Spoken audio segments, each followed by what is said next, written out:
অবশেষে সুখবর।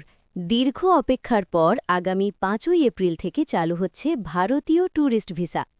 আপনি কি ভারতে ঘুরতে যেতে চান? চিকিৎসা, শপিং বা ভ্রমণের প্ল্যান করছেন? তাহলে আজকের ভিডিওটি আপনার জন্য খুবই গুরুত্বপূর্ণ।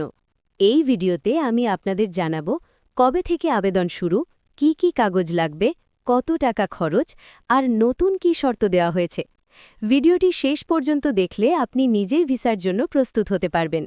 ভারতীয় ট্যুরিস্ট ভিসা দীর্ঘদিন বন্ধ থাকার পর আবার চালু হচ্ছে।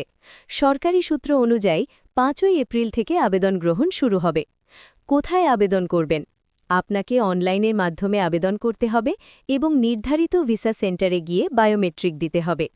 যে কাগজগুলো লাগবে: বৈধ পাসপোর্ট, পাসপোর্ট সাইজ ছবি, জাতীয় পরিচয়পত্র, ব্যাংক স্টেটমেন্ট, ট্রাভেল প্ল্যান বা হোটেল বুকিং। ভিসা ফি: ভিসার ধরন অনুযায়ী খরচ কিছুটা কম বেশি হতে পারে, তবে সাধারণত ৮,০০০ থেকে ১০,০০০ টাকার মধ্যে হতে পারে। এবারের ভিসা চালু হলেও কিছু শর্ত দেওয়া হয়েছে। ভুয়া কাগজপত্র দিলে সরাসরি বাতিল, পূর্বের ভিসা ইতিহাস যাচাই করা হবে, নির্দিষ্ট সময়ের বেশি থাকা যাবে না।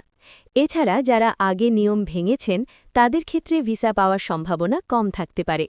আপনি যদি সহজে ভিসা পেতে চান তাহলে সব তথ্য সঠিক দিন, ব্যাংক স্টেটমেন্ট পরিষ্কার রাখুন, ট্রাভেল প্ল্যান রিয়েলিস্টিক রাখুন।